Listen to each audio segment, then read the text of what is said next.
अल्लाह तबारक व तआला बिस्मिल्लाहिर्रहमानिर्रहीम वइज़ क़ाल रब्बुक लिल मलाइकति इन्नी जाइलुन फ़िल अर्ज़ि ख़लीफ़ा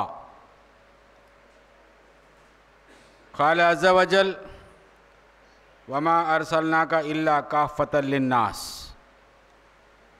क़ाल नबी सल्लल्लाहु अलैहि वसल्लम कुल्लु बिदअतिन ज़लाला कुल्लु ज़लालतिन फ़िन्नार औ कमा क़ाल अलैहि सलातु वस्सलाम। स्टेज पर तशरीफ़ फरमा स्टूडेंट इस्लामिक ऑर्गेनाइजेशंस के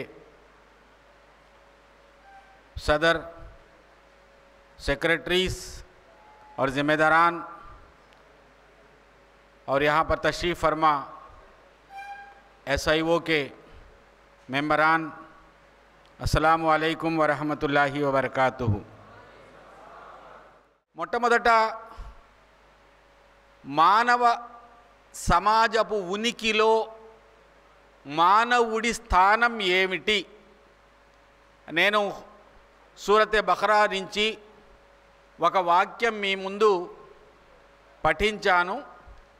వైజ్ ఖాల రబ్బుక లిల్ మలాయికతి ఇన్నీ జాయిలున్ ఫిల్ అర్జి ఖలీఫా.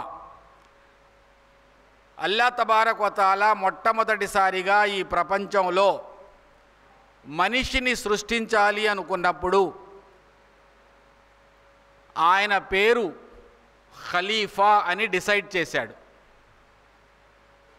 ఆదం అలైహిస్సలాతు వస్సలాం తర్వాత స్వభావరీత్యా, క్యారెక్టర్ రీత్యా ఆయన ఎవరు?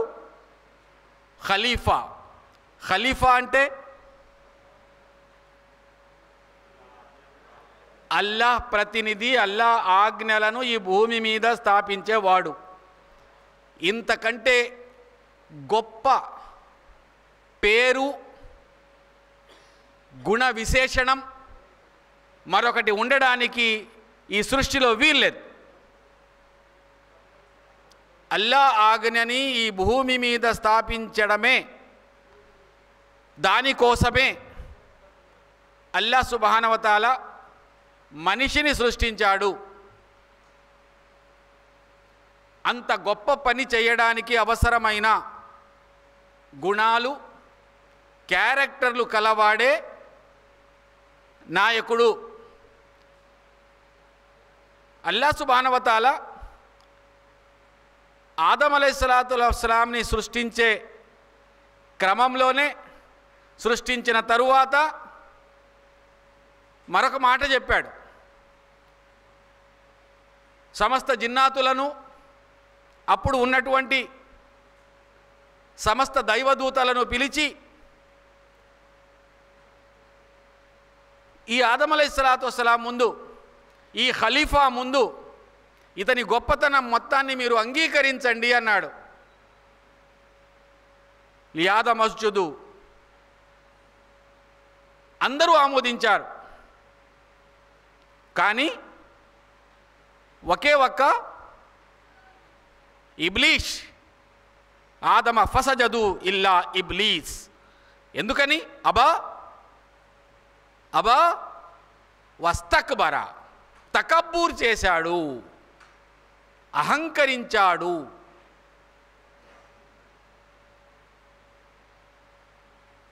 ఈ అహంకారమే ఒకడిని నాయకుడు కాకుండా చేసింది. జ్ఞానంలో చాలా గొప్పవాడు, దేవుని ఏకత్వం అంగీకరించడంలో శైతానికి వ్యతిరేకత లేదు. దేవుని ఆజ్ఞ ఏదైతే ఉందో అక్కడ ఈ సృష్టించబడినటువంటి మానవుడు నాకంటే తక్కువ స్థాయి కలిగిన వాడు. ఇప్పుడే కేకే సుహైల్ గారు రేసిజం అన్నాడు. బహుశా ఈ రేసిజానికి అక్కడే బీజం పడిందేమో. ఐఆమ్ ద గ్రేట్, నేను గొప్పవాణ్ణి, నేను జిన్నాతులకు చెందినవాణ్ణి, నేను నిప్పుతో సృష్టించబడిన వాడిని. ఆదం అలైహిస్సలాతు వస్సలాం మన్నుతో సృష్టించబడినవాడు. కాబట్టి తకబ్బుర్, అబావస్తక్బరా వకాన మినల్ కాఫిరీన్, ఈ ఘమన్, అహంకారం, గర్వం మనిషిని నాయకుని కాకుండా చేస్తుంది. తద్భిన్నంగా ఖలీఫాగా సృష్టించబడినటువంటి ఆదం అలైహిస్సలాతు వస్సలాం వారు అల్లా ఆజ్ఞ ఏదైతే ఉందో ఫలానా పండును నువ్వు తినబాకు అనేదాన్ని ఆయన కూడా వ్యతిరేకించారు, ధిక్కరించారు. పొరపాటుగా అయినా సరే దైవాజ్ఞకు వ్యతిరేకంగా వెళ్ళిపోయారు. ఇక్కడ శైతాన్ కూడా దైవాజ్ఞ పాటించకుండా ధిక్కరించాడు, వ్యతిరేకించాడు. కానీ ఆదం అలైహిస్సలాతు వస్సలాం స్వర్గానికి వాసులయ్యారు, శైతాన్ నరకానికి హక్కుదారుడయ్యాడు. What is the difference? తౌబా, మరలడం, ఇది శైతాన్ దగ్గర లేదు. విధేయత అనేటువంటిది ఆదం అలైహిస్సలాతు వస్సలాం దగ్గర ఉండింది. కాబట్టి నాయకునికి ఉండకూడని లక్షణం ఏంటి? అహంకారం. ఉండవలసిన లక్షణం ఏమిటి? విధేయత, మరలడం. పొరపాట్లు మానవ సహజం కాబట్టి ఇక్కడ ఉండేటువంటి మీరందరూ కూడా నాయకులే. ఎస్ కాదా? మీరందరూ నాయకులే. కాబట్టి మీకు ఉండకూడని, మీరంటే మీరు కాదు, నేను కూడా, ఎవరెవరైతే ఉమ్మతే ముస్లిమాలో ఉన్నారో సమస్త మానవాళి కూడా అందులో భాగంగా, వాళ్ళంతా కూడా ఈ తలకిందు ప్రపంచాన్ని దాని కాళ్ళ మీద నిలబెట్టడానికి ప్రయత్నం చేసేటువంటి వాళ్ళం ఎవరైనా కానిగాక, we are all the social engineers. ఈ సమాజాన్ని సంస్కరించడానికి ఉనికిలోకి వచ్చినటువంటి ఈ సమాజ కార్యకర్తలం మనం. కాబట్టి మనమందరం నాయకులమే. మనకు ఉండకూడని లక్షణం ఏంది? ఉండవలసిన లక్షణం ఏంటి? విధేయత, మరలడము, పశ్చాత్తాపము, తప్పును తెలుసుకున్న వెంటనే దాన్ని వదిలేసేదానికి ప్రయత్నం చేయడం. ఓకే, అహంకారం అనేటువంటిది ఇప్పుడు ఎన్ని రకాలుగా ఉంటుంది? బోర్డు ఉంటే నేను కాస్త మీతో ప్రాక్టీస్ చేసి ఉండేవాడిని. అహంకారాలు ఎన్ని రకాలు చెప్పండి కాస్త.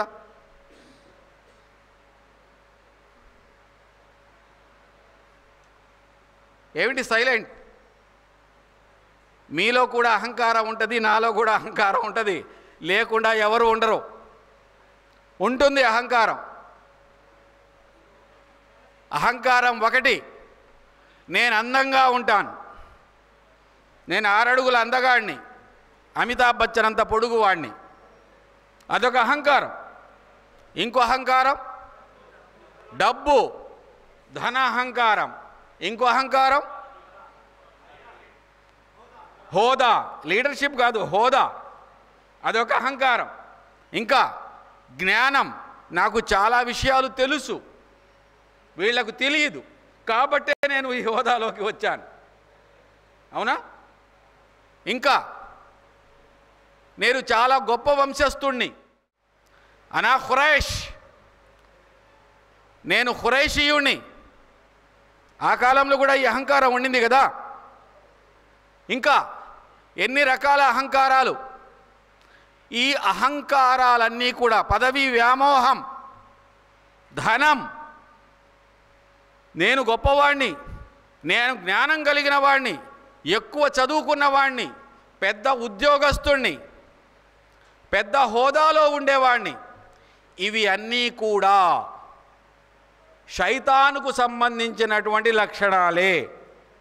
మహాప్రవక్త ముహమ్మద్ సల్లల్లాహు అలైహి వసల్లం వారు ఎవరి మనసులో అహంకారం ఉంటుందో అతను స్వర్గపు సువాసనని కూడా పీల్చలేడు, అతనికి స్వర్గపు సువాసన కూడా దక్కదు, అంత దూరంలో ఉండిపోతాడు. ఇటువంటి వ్యక్తిని కనుక తీసుకొచ్చి మీరు లీడర్గా పెట్టుకుంటే, రెండోది మీరు ఎవరినైతే లీడర్గా ఎంచుకుంటారో మీలాంటి వాడినే ఎంచుకుంటారు. చాలా బాగా మీరు చెప్తుంటారు అప్పుడప్పుడు, మీరు కాదు మేము కూడా చెప్తా ఉంటాం, हमारे सदर साहब अच्छा नहीं है भाई, हमारे वो सेक्रेटरी साहब अच्छे नहीं है भाई, उनको कौन चुने भाई? तुम्हें चुने. మీరు ఎటువంటి వాళ్ళు? మీలాంటి వాళ్ళని మీరు ఎంపిక చేసుకుంటారు. am I right not? మేము ఎటువంటి వాళ్ళమో అటువంటి లీడర్ని మేము కూడా ఎంపిక చేసుకుంటాం. కాబట్టి ఈయన బాగలేడు ఆయన బాగలేడు అని చెప్పడం అది నా యొక్క బలహీనతని నేను ఎగ్జిబిట్ చేయడం తప్ప మరి ఇంకోటి కాదు. సోదరులారా, నాకు ఇవ్వబడినటువంటి 5 అంశాలు ఉన్నాయి. ఒకటి నాయకత్వ లక్షణాల గురించి, నాయకుని ప్రత్యేకతల గురించి, ప్రవక్త ముహమ్మద్ సల్లల్లాహు అలైహి వసల్లం వారి నాయకత్వం గురించి, ప్రస్తుతం 21వ శతాబ్దంలో నాయకుని యొక్క లక్షణాలు ఎట్లా ఉండాలి, ఆ నాయకత్వం ఎట్లా ఉండాలి అని, బలమైనటువంటి నాయకత్వ నిర్మాణం ఖురాన్ మరియు సీరత్ల ద్వారా ఎలా అనేటువంటిది. ఇందులో దాదాపుగా ప్రత్యేకమైన నాయకత్వాలంటూ ఏమీ ఉండవు. నేను ఇప్పుడు ఒక 4 యూరోపియన్ పేర్లు చెప్పి వాళ్ళు వ్యక్తిత్వ నిర్మాణంలో, పర్సనాలిటీ డెవలప్మెంట్లో, లీడర్షిప్ క్వాలిటీస్లో ఆయన ఫలానా అలా అన్నాడు, కాంట్ ఇలా అన్నాడు, బాంట్ ఇలా అన్నాడు, ఫలానా ఒక 4 యూరోపియన్ పేర్లు చెప్తే అబ్బాయినికి చాలా తెలుసు అని చెప్పి అనుకుంటారు. కానీ మనకు కావలసినటువంటి నాయకత్వం యూరోపియన్ నాయకత్వం కాదు. మనకు కావలసినటువంటి నాయకత్వం ఎవరిది? ఇస్లామీయ నాయకత్వం కావాలి. ఆ ఇస్లామీయ నాయకత్వానికి సంబంధించినటువంటి లక్షణాలు ఎట్లా ఉంటాయి?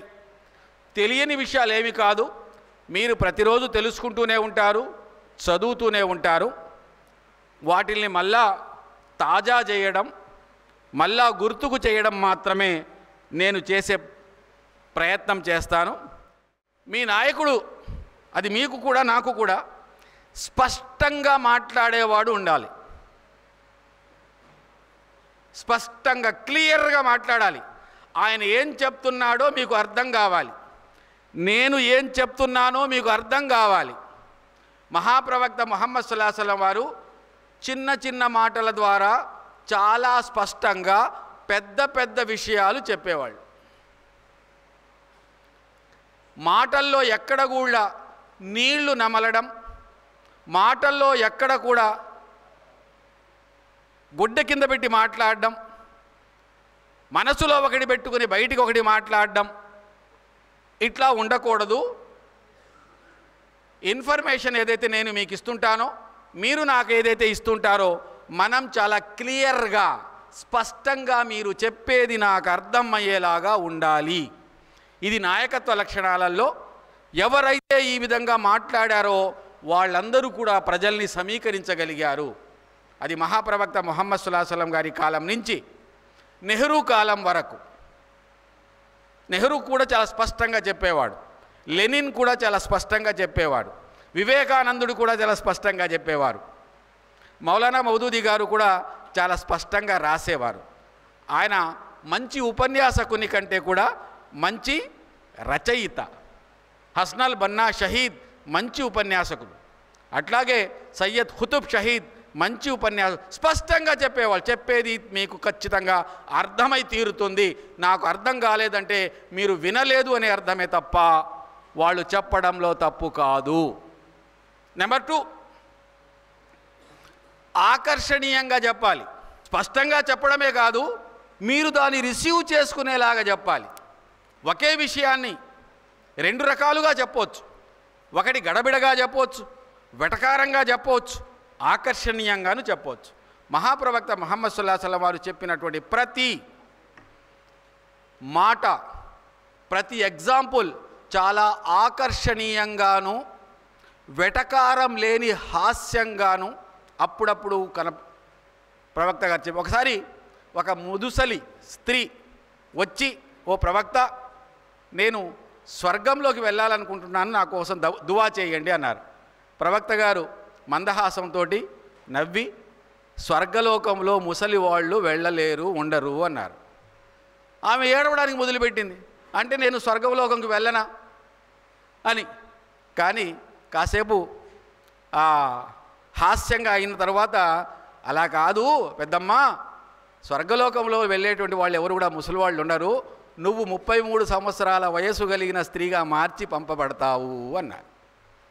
ఆకర్షణీయంగా చెప్పడం, పని కూడా ఆకర్షణీయంగా చేయడం, అలాగే ఆకర్షణీయంగా చెప్పడమే కాకుండా జీవించడం. మీరు 1,00,000 మాటలు మాట్లాడండి, 1 టన్ను మాటల కంటే 1 ఔన్స్ పని చాలా గొప్పది. మీరు చేసే పనిని ఈ ప్రపంచం చూస్తూ ఉంటుంది. ఈ మిగిలిన ప్రపంచం ఏదైతే ఉందో, వాళ్ళు ఖురాన్ని చదవలేదు, వాళ్ళు హదీసుల్ని చదవలేదు, మహాప్రవక్త ముహమ్మద్ సల్లల్లాహు అలైహి వసల్లం వారిని చూడలేదు, కానీ వాళ్ళ వారసులుగా మిమ్మల్ని చూస్తూ ఉంటారు. మీరు స్పష్టంగా మాట్లాడడం, ఆకర్షణీయంగా మాట్లాడడం, ఆకర్షణీయంగా జీవించడం ఏదైతే ఉందో అది వాళ్ళని అట్రాక్ట్ చేస్తుంది. వాళ్ళు మిమ్మల్ని నిరంతరం గమనిస్తూ ఉంటారు.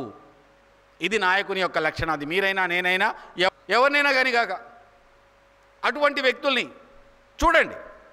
అట్లాగే పనిని సులభతరం చేసేవాళ్ళు ఉండాలి. లీడర్ మహాప్రవక్త ముహమ్మద్ సల్లల్లాహు అలైహి వసల్లం వారి ముందు రెండు పనులు వచ్చినప్పుడు ఏ పనిలో అయితే సులభతరం ఉంటుందో దాన్ని ఎంపిక చేసుకునేవాళ్ళు. పనిని ఈజీ చేయడం, కష్టతరంగా చేయకపోవడం, సమస్యాత్మకం చేయకపోవడం, వీలైనంత వరకు సులభంగా. ఎందుకంటే సులభంగా చేసేటువంటి పని ద్వారా ఏ విజయం అయితే లభిస్తుందో ఆ విజయం మనలో ఆత్మవిశ్వాసాన్ని పెంచుతుంది. ఎప్పుడు కూడా గెలుపు ఒక రకమైనటువంటి ధైర్యం ఇస్తుంది. అయితే ఓటమికి కుంగిపోకూడదు. ఓటమిలో నుంచి కసి పెరగాలి, ఓటమిలో నుంచి దీక్ష పెరగాలి, నిష్ఠ పెరగాలి, విజయంలో నుంచి ఆత్మవిశ్వాసం పెరగాలి. మీరు చూస్తున్నారు, మొట్టమొదటిసారి 2 యుద్ధాలు జరిగాయి. ఒకటి జంగే బద్ర్, రెండోది జంగే ఉహద్. బద్రులో జరిగినటువంటి ఆ యుద్ధంలో విజయం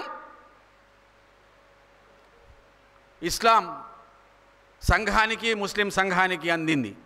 దాని ద్వారా వచ్చినటువంటి ఆత్మవిశ్వాసం చాలా గొప్పది. దాని యొక్క ప్రభావం చుట్టుపక్కల ఉన్నటువంటి అరబ్ ప్రాంతం మీద పడింది. ఉహద్ సంగ్రామంలో గెలుస్తూ ఉన్నటువంటి ఆ గెలుపు సడన్గా ఓటమి అయిపోయింది. ఎందుకు? మహాప్రవక్త ముహమ్మద్ సల్లల్లాహు అలైహి వసల్లం వారి ఆదేశం ఏదైతే ఉందో, నేను ఇందాక చెప్పాను చాలా స్పష్టంగా మాట్లాడాలని. ప్రవక్త గారు చాలా స్పష్టంగా చెప్పారు, మమ్మల్ని కాకులు గద్దలు పీక్కుని తింటున్నా కూడా, ఇట్ మీన్స్ మనం ఎటువంటి కష్ట సమయంలో ఉన్నప్పటికీ కూడా మీరు ఇక్కడి నుంచి కదలకూడదు అని. ఆ స్పష్టమైనటువంటి మాటని వక్రీకరించి లేదా పొరపాటుగా అర్థం చేసుకొని, ప్రవక్త గారు కష్టంలో ఉంటే కదా, ఇప్పుడు కష్టంలో లేరే, గెలుస్తున్నారు కదా, శత్రువు పారిపోతున్నాడు కదా, కాబట్టి మనం ఇక్కడి నుంచి వెళ్ళిపోవచ్చు, మిస్లీడ్ చేయడం. కాబట్టి స్పష్టంగా చెప్పడం, సూటిగా చెప్పడం, అలాగే దాన్ని అర్థం చేసుకోవడం, ఆకర్షణీయంగా చెప్పడం, పనిని సులభతరమైనటువంటి పనిగా చేసి చెప్పడం. సులభమైనటువంటి పని ద్వారా మనిషి సాధించేటువంటి విజయం ఏదైతే ఉంటుందో అది ఆత్మవిశ్వాసాన్ని, ఆత్మ గౌరవాన్ని, ఒక రకమైనటువంటి నమ్మకాన్ని మన మీద మనకు కలగజేస్తుంది. అట్లాగే చేసే పని ఏదో చేసేసామనకుండా సంతృప్తికరంగా చేయడం. ఖానా పకాతే హీ ఖలా దాల్తే హీ, మజే సే పకాకో ఖలానా. అంటే మీకు నిన్న ఈరోజు భోజనాలు దొరికింటాయి కదా, మరి టేస్టీగా ఉన్నాయో లేదో నాకు తెలియదు. కాబట్టి చేసే పనే సంతృప్తికరంగా చేయడం. క్లైమాక్స్, ఈ పని ఇంతకంటే బాగా చేయడానికి వీలు లేదు. అది ఏ పని అయినా, సుందరంగా ఈ హాల్ని అలంకరించడం, ఇంతకంటే అలంకరించడానికి వీల్లేదు మా శక్తికి మించి. ఏ పని అయినా ఇంతకంటే క్లైమాక్స్ లేదు. ఒక పని ఆకర్షణీయంగా చేయడం, సులభతరమే చేయడమే కాకుండా ఆ పనిని సంతృప్తికరంగా చేయడం. మన జీవితంలో కూడా రోజు రోజుకు అభివృద్ధి కావాలి. హజరత్ అలీ రజియల్లాహు తాలా అను వారి యొక్క ఒకానొక బోధ, విశ్వాసి యొక్క 2 రోజులు ఒకే రకంగా గడవవు. ఈరోజు మీరు ఒక రకంగా ఉన్నారంటే మరుసటి రోజు సంథింగ్ డెవలప్మెంట్, ఎంతో కొంత మీరు డెవలప్ అయి ఉండాలి. మీరు కేవలం 2 నఫిల్ నమాజులు ఆచరించే వాళ్ళైతే మరుసటి రోజు 4 ఆచరించే వాళ్ళు కావాలి. రోజు ఒక రుకు మీరు చదివే వాళ్ళైతే 2 రుకులు చదివేవాళ్ళు కావాలి. ఇతర సందేశాత్మక పనులు కావచ్చు, ఇంటికి సంబంధించిన పనులు కావచ్చు, మీ చదువుకు సంబంధించినటువంటి పనులు కావచ్చు, ఇవన్నీ కూడా ఒకరోజు కంటే మరో రోజుకి అభివృద్ధి సాధించాలి, పర్ఫెక్ట్నెస్ వైపుకు వెళ్తూ ఉండాలి. ఇది ఏ నాయకత్వానికైనా, ఇస్లామీయ నాయకత్వానికైతే మరీ తప్పనిసరిగా అవసరమైనటువంటి విషయాలు. సోదరులారా, నాయకత్వాలు చాలా రకాలుగా ఉంటాయి. ఒకటి పొలిటికల్ లీడర్షిప్ ఉంటుంది. వీళ్ళు కేవలం రాజకీయ నాయకత్వాలు మాత్రమే మనకు ఇప్పుడు కనిపిస్తుంటారు. ఈ రాజకీయ నాయకత్వాల గురించి చెప్పేది ఏంటంటే, రాజకీయాలలో ఏమి చేసినా కూడా చెల్లుద్ది, అబద్ధాలు చెప్పొచ్చు, ఏమైనా చెప్పొచ్చు. మీరు నేను కూడా అనుకుంటుంటాం, మనం కూడా ఎంత గొప్ప ట్రైనింగ్ ఇక్కడైనా వెల్ఫేర్ పార్టీలోకి వెళ్ళేసరికి, నేను వెల్ఫేర్ పార్టీ స్టేట్ ప్రెసిడెంట్ని కూడా, అక్కడ తప్పులు చేయవచ్చు, అక్కడ లంచాలు తీసుకోవచ్చు అని అనుకుంటూ ఉంటారు. Political leadership is different. వీళ్ళది కేవలం రాజకీయ ప్రయోజనాలు మాత్రమే ఉంటాయి. రెండోది ఎన్జిఓ, సోషల్ ఆర్గనైజేషన్. దీనికి ఒక సంస్థ ఉంటుంది, మెయింటెనెన్స్ ఆర్గనైజేషన్స్ ఉంటాయి. ఇవి ఇందులో ఒక 10 మందో 15 మందో 20 మందో సభ్యులు ఉంటారు. వాళ్ళు కొన్ని చారిటీ ప్రోగ్రామ్స్ వగైరాలు చేస్తూ ఉంటారు. ఇంకో నాయకత్వం ఉంటుంది, వార్ లీడర్షిప్. వార్లో, యుద్ధ మైదానంలో నాయకత్వం వహించేటి వాళ్ళు. మీకు తెలిసి ఒక ఇస్లామియ యుద్ధ నిపుణుడు ఎవరో చెప్పండి? మాషా అల్లా, ఖాలిద్ బిన్ వలీద్, సైఫుల్లా, అల్లాహ్ కత్తి. అటువంటి సైఫుల్లాని కూడా తీసి పక్కన పెట్టేశారు. ఒకానొక సందర్భంలో, ఒక నేపథ్యంలో అందరూ కూడా సైఫుల్లాకి, ఖాలిద్ బిన్ వలీద్కి ఉన్నటువంటి లక్షణాలు, ఏదైతే ప్రత్యేకతలు ఉన్నాయో అవి అల్లాహ్ వైపు నుంచి వచ్చిన ప్రత్యేకతలు అని కాకుండా అవి వ్యక్తిగత ప్రత్యేకతలు. ఇస్లాంలో విజయం అనేటువంటిది దైవ సహాయం ద్వారా అందుతుందే తప్ప వ్యక్తుల యొక్క పథకాలు, ప్రణాళికలు, యుద్ధ వ్యూహాల ద్వారా లభించేది కాదు అని తగ్గుతూ వలీద్ ఉంటే యుద్ధం సక్సెస్, విజయం అనేటువంటి స్థితి వచ్చినప్పుడు ఉమర్ ఫారూక్ గారు వలీద్ లేకుండా కూడా దైవ సహాయంతో యుద్ధాలు గెలుస్తాయి అని రుజువు చేయడానికి చేసినటువంటి పని. కాబట్టి యుద్ధ మైదానంలో మిమ్మల్ని విజయం వైపుకు నడిపించేటువంటి ఒక నాయకత్వం ఉంటుంది. మరి ఇస్లామీయ ఉద్యమం కాకుండా కూడా కొన్ని ఉద్యమాలు ఉన్నాయి. కమ్యూనిస్టు ఉద్యమం ఉంది, అది కూడా ఒక ఉద్యమమే. అట్లాగే చిప్కో ఉద్యమం, చెట్లని నరకకూడదు అనేటువంటిది ఒక ఉద్యమం. ఇటువంటి ఉద్యమాలు చాలా వచ్చాయి. కానీ ఇస్లామీయ ఉద్యమం కూడా ఉంది. అయితే ఓవరాల్ మీద ఉద్యమానికి ఒక లక్షణం ఉంటుంది. ఆ లక్షణం గనక లేకపోతే ఉద్యమం నిలబడిపోతుంది. నిలబడిపోవడం అంటే నీళ్లు నిలకడ అయితే ఏమవుతుంది? కుళ్ళిపోతుంది, కంపు కొడుతుంది, ఆ తర్వాత అది ప్రమాదకారిగా మారుతుంది. కాబట్టి నీళ్లు ఎప్పుడు ఏం జరుగుతూ ఉండాలి? ప్రవహిస్తూ ఉండాలి. ఈ ప్రవహించే క్రమంలో మీరు నదుల్ని చూడండి. ఒక్కోసారి నది విశాలంగా ఉంటుంది, గుంభనంగా కనబడకుండా నీళ్లు వెళ్తూ ఉంటాయి. ఒక దగ్గర నది చిన్నదిగా ఉండి గడగడ పరిగెడుతున్నట్టు అనిపిస్తుంటుంది. ఒక్కోసారి కొండలు రాళ్ళు అడ్డం వచ్చినప్పుడు ప్రవాహం దానికి తన్నుకొని మళ్ళా వెనక్కి తన్నుకొని వచ్చినట్లు కనిపిస్తూ ఉంటుంది. ఈ అన్ని సందర్భాలలో కూడా ఆ ఉద్యమానికి నాయకత్వం వహించేటువంటి వ్యక్తి కావాలి. ఉద్యమం డిఫరెంట్గా ఉంటుంది. ఉద్యమం అంటేనే నిరంతరం అభివృద్ధి చెందుతూ ఉండాలి. మీరొక్కసారి మహాప్రవక్త ముహమ్మద్ సల్లల్లాహు అలైహి వసల్లం వారి జీవితాన్ని చూసుకోండి. ప్రవక్త ముహమ్మద్ సల్లల్లాహు అలైహి వసల్లం వారు మొట్టమొదట ఈ దైవ సందేశం ఏకేశ్వరవాద సందేశం తీసుకుని వచ్చినప్పుడు ఎంతమంది ఆయన ఒక్కడే. ఇంటికి వచ్చిన తర్వాత ఒక మహిళా సంఘ సభ్యురాలు కలిశారు, హజరతే ఖదీజా రజియల్లాహు తాలా అను రూపంలో. ఆ తర్వాత నెక్స్ట్ హజరతే అలీ కర్రమల్లా వజు 9 సంవత్సరాల బాలుడు, అంటే ఒక SIO దొరికాడు. నెక్స్ట్ ఆయన సోదర సమానుడైన స్నేహితుడు హజరత్ అబూబకర్ సిద్దీక్, ఇంటలెక్చువల్ వ్యాపారి, ఒక మేధావి సంఘానికి ఒక సభ్యుడు దొరికాడు. ఆ తరువాత హజరతే జయద్ బిన్ సాబిత్, ఒక దళిత ఉద్యమ నాయకుడు, ఆయన బానిస. ఈ 5గురితో బయలుదేరినటువంటి ఈ ఉద్యమం హబష్కి వెళ్ళేసరికి, అబిసీనియాకి వెళ్ళేసరికి ఎంతమంది, నజాషీ దగ్గరికి వెళ్ళేటప్పటికి ఎంతమంది, 72 మంది. అరబ్లో మక్కాలో ఉన్న వాళ్ళతో కూడా కడుపుకుంటే మహా అయితే 100 మంది.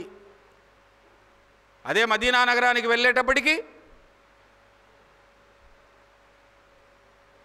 జంగే బదర్లో వచ్చేటప్పటికి 300, మక్కా విజయానికి వచ్చేటప్పటికి మక్కాను జయించడానికి బయలుదేరిన సైన్యం హౌ మచ్, నియర్లీ 10,000. ఆ తరువాత చివరి హజ్ ప్రసంగంలో ఆయన ముందు కూర్చుని ఉన్న వాళ్ళు ఎంతమంది, 1,20,000 మంది. This is the movement. ఇది ఉద్యమం అంటే. 350 మంది ఉన్నటువంటి సభ్యులు 180 మంది హాజరు కావడం ఉద్యమం కాదు. ఉద్యమం అంటే 380 మంది 350 మంది అంటే అందరూ ఇక్కడ కూర్చొని ఉండడం ఉద్యమం. నెక్స్ట్ ఇయర్ వచ్చేసరికి, నెక్స్ట్ టైం వచ్చేసరికి ఇది 500 మంది కావడం, 1000 మంది కావడం, 2000 మంది కావడం, అది ఎవరైనా కావచ్చు కాక. This is the movement. Movement రోజు రోజుకు అభివృద్ధి చెందాలే తప్ప కృషించిపోకూడదు. కృషించిపోయేది ఉద్యమం కాదు. This is the movement. ఈ మూమెంట్ని ఆ విధంగా అభివృద్ధి పరచడం, నడపడం కేవలం కొంతమంది వ్యక్తుల యొక్క చేతుల్లో మాత్రమే ఉండకూడదు, మీ అందరి చేతుల్లో ఉంటుంది. నాయకత్వం ఈ మొత్తానికి బాధ్యత వహించాల్సి ఉంటుంది. మీరు కూడా, నేను కూడా, మనందరం కూడా. కాబట్టి ఇస్లామీయ నాయకత్వం అనేటువంటిది ఒక ప్రత్యేకమైనది, ఒక విశిష్టమైనది, విలువలతో కూడుకున్నది. ఆ విలువలతో కూడుకున్న నాయకత్వం ఎలా ఉంటుంది అంటే, ఒక్కసారి మహాప్రవక్త ముహమ్మద్ సల్లల్లాహు అలైహి వసల్లం వారి కాలాన్ని మనం తీసుకుంటే అది విజనరీగా ఉంటుంది. భవిష్యత్తుని విశ్వాసజనకంగా, భవిష్యత్తుని ఉత్తేజంగా, ఉత్సాహంగా భవిష్యత్తును చూపించేదిగా ఉంటుంది. మహాప్రవక్త ముహమ్మద్ సల్లల్లాహు అలైహి వసల్లం వారి జీవితం నుంచి 2 సంఘటనలను మీకు చెప్తాను. ఒకటి మక్కా నగరంలో ఇస్లామీయ ఉద్యమం చాలా బలహీనంగా ఉంది, చాలా కష్టాలు పడుతుంది, చంపివేయబడుతున్నారు, బాధలు పెట్టబడుతున్నారు, ఊరి నుంచే బహిష్కరణ చేయబడుతున్నారు. మహాప్రవక్త ముహమ్మద్ సల్లల్లాహు అలైహి వసల్లం వైపుకు రావడానికే ప్రజలు భయపడుతున్నారు. అటువంటి పరిస్థితుల్లో మహాప్రవక్త ముహమ్మద్ సల్లల్లాహు అలైహి వసల్లం వారు ఒక విజన్, ఒక అందమైన స్త్రీ ఒంటి నిండా నగలు వేసుకొని, చేతిలో బంగారు కాసుల మూట పట్టుకొని, ఫలానా చోటు నుంచి ఫలానా చోటు వరకు అర్ధరాత్రి ఎవ్వరి భయం లేకుండా కేవలం అల్లాహ్ భయం, అల్లాహ్ మీద భరోసాతోటి ఎగిరేసుకుంటూ ఆ కాసుల మూటని నడిచి వెళ్ళేటువంటి ఆ అద్భుతమైనటువంటి దృశ్యం మీరు ఊహించగలరా? ఎప్పుడు? మక్కా నగరంలో అసలు ఇస్లామీయ ఉద్యమం ఎస్టాబ్లిషే అవుతుందా లేదా అనేటువంటి కాలంలో మహాప్రవక్త ముహమ్మద్ సల్లల్లాహు అలైహి వసల్లం వారు అటువంటి అద్భుతమైనటువంటి సమాజాన్ని వారి ముందు ఆవిష్కరించారు. రెండో సంఘటన, బాధలు తట్టుకోలేక అల్లాహ్ యొక్క ఆజ్ఞతోటి ఇస్లామీయ ఉద్యమానికి కేంద్రం కోసం, ధర్మ సంస్థాపన కోసం, భూమి స్థాపించడం కోసం, సాధించడం కోసం ఇటు తాయఫ్ వైపుకు వెళ్ళారు, మరోవైపుకు వెళ్ళారు, ఎక్కడ ఆ స్థానం దొరకలేదు. మదీనా నుంచి వచ్చినటువంటి అన్సార్లు మా ఊరికి వచ్చేయండి, మదీనా నగరానికి వచ్చేయండి, మీరు అక్కడి నుంచి ఏ ధర్మ సంస్థాపన గురించి మాట్లాడుతున్నారో అక్కడ భూమి దొరుకుతుంది అని అన్నప్పుడు ప్రవక్త గారు హిజ్రత్ చేశారు. హిజ్రత్ సమయంలో మదీనా మక్కా దాటేశారు. ప్రవక్త గారిని పట్టుకోవడానికి కోసంగా వెనక నుంచి వేగులను పంపడం జరిగింది. ఆ వేగుల్లో ఒకతను ప్రవక్త గారి దగ్గరికి వచ్చేశాడు, ట్రేస్ చేసేశాడు. ఇంకా కేవలం శత్రువుని పిలవడమే. అప్పుడు ప్రవక్త గారు చెప్తున్నారు, మమ్మల్ని పోనివ్వు, మమ్మల్ని మదీనా నగరానికి చేరనివ్వు, నీకు నేను వాగ్దానం చేస్తున్నాను. ఏమిటో తెలుసా మా వాగ్దానం? ఇరాన్ మహారాజు తొడిగేటువంటి చేతి బంగారు కంకణం నేను నీకు తొడిగిస్తాను. ఏమన్నా ఉందా? అసలు సంబంధం ఉందా? మక్కాలో స్థానం దొరకకుండా మదీనాకు వెళ్ళిపోతున్నటువంటి సమయంలో ఒక అద్భుతమైనటువంటి విజన్, మేం ఇరాన్ మహారాజును కూడా గెలిచేస్తాం. అప్పటికి ఇరాన్ మహారాజు అంటే ఎవరో తెలుసా? ఇరాన్ మహారాజు అంటే one of the super power. ఇప్పుడు ట్రంప్ లాంటోడు. ట్రంప్ని నీ కాళ్ళ దగ్గరకు తీసుకొచ్చి పెట్టి వాడిని ఓడిచ్చేసేసి వాడి కోటు తీసుకొచ్చి నీకు తొడిగిస్తాను అని నేను ఇక్కడి నుంచి ప్రకటన చేస్తే మీరు నా గురించి ఏమనుకుంటారు? పిచ్చోడు, లేనిపోని మాటలు చెప్తున్నాడు, ఏదో టైం వాళ్ళకి ఇచ్చారు కాబట్టి అని చెప్పి అనుకుంటారు. కానీ మహాప్రవక్త ముహమ్మద్ సల్లల్లాహు అలైహి వసల్లం వారు ఆ విషయాన్ని స్పష్టంగా ప్రకటించారు.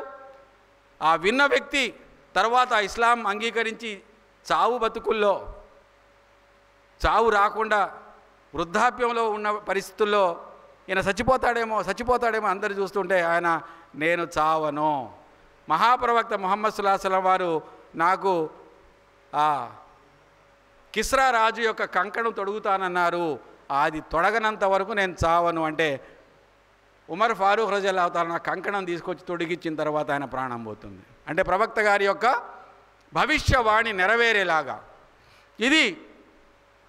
అంటే ఒక నాయకత్వం విజనరీగా ఉండాలి, భవిష్యత్తును ఊహించి అటువైపున అందరి యొక్క దృష్టిని తీసుకెళ్ళి అది సాధించడానికి అవకాశం ఉండేలాగా చూడాలి. మిత్రులారా, నేను ఫీ జిలాలిల్ ఖురాన్ దాన్ని అనువాదం చేసేటువంటి ఒక అవకాశం అల్లా నాకు కల్పించాడు. ఇప్పుడు ఆలే ఇమ్రాన్ సూరా నేను ట్రాన్స్లేషన్ చేస్తున్నాను. ఆ ట్రాన్స్లేషన్లో ఉహుద్ సంగ్రామంలో ఎదురైనటువంటి దెబ్బలు ఏవైతే ఉన్నాయో వాటి మీద అల్లా సుబ్హానహు వ తఆలా విశ్లేషణ, విమర్శ, సమీక్ష చేస్తూ చెప్పినటువంటి అనేక మాటలు నేటి మనకు, మీకు, నాకు, మనందరికీ కూడా చాలా అవసరమని నేను భావిస్తున్నాను. అది ఒక చాలా విస్తృతమైనటువంటి చర్చ. దాదాపుగా 60 ఆయత్ల మీద అల్లా సుబ్హానహు వ తఆలా అద్భుతమైనటువంటి ఆ విశ్లేషణని చేస్తూ ఒక నాయకత్వానికి ఉండవలసినటువంటి లక్షణాలు, నాయకత్వాన్ని అనుసరించవలసిన లక్షణాలు, ఇవి రెండు కూడా చెప్పడం జరిగింది. ఆ విషయాన్ని నేను కూడా మీ దగ్గర ప్రస్తావిస్తాను. ఉహుద్ సంగ్రామంలో మొట్టమొదట ఈ యుద్ధం ఎక్కడ ఉండి చేయాలి? మదీనా నగరంలో ఉండి చేయాలనా, మదీనాకి వెలుపల వెళ్ళి చేయాలనా అనే దాని మీద షూరా సమావేశం జరిగింది. షూరా అంటే సలహా సంప్రదింపులు, షూరాయియత్ సలహా సంప్రదింపులు, కలిసి కూర్చొని మాట్లాడడం. దాదాపుగా మీకు కూడా అటువంటి వ్యవస్థ ఉంది అని చెప్పి నేను అనుకుంటున్నాను. అలా మాట్లాడుకునే సమయంలో మహాప్రవక్త ముహమ్మద్ సల్లల్లాహు అలైహి వసల్లం వారితో సహా కపటల నాయకుడైనటువంటి అబ్దుల్లా బిన్ ఉబైతో సహా మదీనా నగరంలోనే ఉండి యుద్ధం చేద్దాము అని చెప్పి అనుకున్నాం. కానీ మెజారిటీ ఆఫ్ ద పీపుల్ మదీనాకు వెలుపల వెళ్ళేసి యుద్ధం చేయాలి అని నిర్ణయించారు. ప్రవక్త గారు కోరుకుని ఉంటే, ఆయన ప్రవక్త, దైవ ప్రవక్త, ఆయన కోరుకుని ఉంటే యుద్ధం మదీనాలోనే జరిగేది. కానీ షూరా సలహా మండలి యొక్క వాల్యూని నిలబెడుతూ మహాప్రవక్త ముహమ్మద్ సల్లల్లాహు అలైహి వసల్లం వారు మదీనా వెలుపలనే యుద్ధం చేయడానికి పూనుకున్నారు, ఆమోదించారు. అంటే షూరాయత్కి గౌరవించడం అనేటువంటిది అప్పుడు ప్రవక్త గారు కూడా దానికి కట్టుబడ్డారు. కానీ ఆ షూరాయత్ని వ్యతిరేకించి ధిక్కరించి అబ్దుల్లా బిన్ ఉబయ్ వస్తూ మార్గమధ్యంలోనే తన సైన్యాన్ని తన వర్గం వాళ్ళని తీసుకుని వాపస్ వెళ్ళిపోయాడు. కాబట్టి నాయకత్వం షూరాయత్ యొక్క అభిప్రాయాల్ని గౌరవించేదిగాను, ఒకసారి ఆ షూరాలో నిర్ణయం అయిపోయిన తరువాత మీరు గొడవపడండి, ఎంతైనా సరే మరియు చర్చించండి, షూరాలో నిర్ణయం జరగనంత వరకే. ఒకసారి నిర్ణయం జరిగిపోయిన తర్వాత ఆమన్నా సదఖనా, నేను అలా చెప్పాను అది వినబడలేదు, నేను ఇలా చెప్పాను దాన్ని ఆమోదించలేదు, కాబట్టి నేను ఇందులో పాల్గొనను, కాబట్టి నేను అందులో అది చెయ్యను అనే మాటే లేదు. ఒక్కసారి షూరాలో నిర్ణయం అయిపోయిన తర్వాత మీరు దాన్ని కట్టుబడి ఉండాల్సిందే. అందులోనే అల్లాహ్ యొక్క కరుణ, కటాక్షం, అనుగ్రహం మన మీద వర్షిస్తుంది. ఉద్యమం స్థితిని బట్టి, ఉద్యమం వెలుపల బయట, అంటే మీరు ఒక సంస్థాగతం SIO సంస్థ లోపల కొన్ని మర్యాదలు దాన్ని పాటించాలి నాయకత్వం. మీరు ఎవరినైతే ప్రభావితం చేయాలనో సంస్థకు బయట కూడా మరో ప్రపంచం ఉంది, ఆ ప్రపంచానికి కూడా మీరే నాయకులు. కుంతుం ఖైర ఉమ్మతిన్ ఉఖ్రజత్ లిన్నాస్ తామరూన బిల్ మారూఫి వ తన్హౌన అనిల్ మున్కర్ వ తుమినూన బిల్లాహ్. అన్ని విషయాలు ఒకే సమయంలో మాట్లాడడం బహుశా సాధ్యం కాదు, సమయాన్ని అందరం పాటించవలసి ఉంటుంది. కొలోనియల్కి సంబంధించి 21వ శతాబ్దంలో నాయకత్వానికి సంబంధించి నేను వచ్చేటప్పటికే కేకే సుహైల్ గారు చాలా విషయాలు మాట్లాడారు. ఇప్పుడు ఉద్యమం కేవలం మీ ఊరి వరకు, మీ రాష్ట్రం వరకు పరిమితమైంది కాదు. ఈ దేశం మొత్తం, ఈ ప్రపంచం మొత్తం కర్లో దునియా ముఠీమే అని ఒక గ్లోబల్ విలేజ్ అయిపోయింది, ఒక చిన్నపాటి గ్రామం అయిపోయింది. ఇటువంటి పరిస్థితుల్లో మీ యొక్క ఉద్యమం మీ వరకే పరిమితం అయి ఉండదు. ఈ ఉద్యమం మొత్తంగా కూడా విశ్వవ్యాపితం, ప్రపంచవ్యాపితం అయి ఉంటుంది.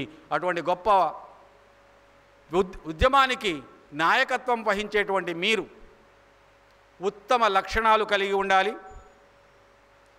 ఇఖ్వానుల్ ముస్లిమీన్కి సంబంధించి ఒక మాట నేను చెప్పి నా ఉపన్యాసాన్ని విరమిస్తాను. ఇఖ్వానుల్ ముస్లిమీన్ని పోలీసులు తరుముకుంటే వాళ్ళు పారిపోతూ సినిమా హాల్లో దూరితే పోలీసులు వెనక్కి వెళ్ళిపోతారంట. ఎందుకంటే ఇఖ్వాన్ వాళ్ళు సినిమా హాళ్ళల్లోకి పోరు. అంటే శత్రువు కూడా ఇఖ్వాన్ యొక్క వాల్యూస్ని గుర్తించారు. కాబట్టి మిమ్మల్ని కూడా, మీ గ్రామంలో ఉండేటువంటి వాళ్ళందరూ కూడా మీ వాల్యూస్లో నుంచి మిమ్మల్ని గుర్తించే వాళ్ళుగా మీరు మారాలి. వెళ్తూ 9 మాటలు మహాప్రవక్త ముహమ్మద్ సల్లల్లాహు అలైహి వసల్లం వారు సెలవిచ్చినటువంటి ఆ 9 మాటల్ని మీ ముందు వినిపించి నేను నా ఉపన్యాసాన్ని విరమిస్తాను. 9 మాటలు అల్లాహ్ తబారక్ తఆలా నన్ను ఆదేశించాడు ఆచరించమని. బహిరంగంగా, రహస్యంగా అల్లాహ్కు భయపడాలి. బయట నలుగురు చూస్తున్నప్పుడు నేను అల్లాహ్కు భయపెడుతున్నట్టు నటించడం, ఒంటరిగా ఉన్నప్పుడు నా ఇష్టం వచ్చినట్లు ప్రవర్తించడం ఇది కుదరదు.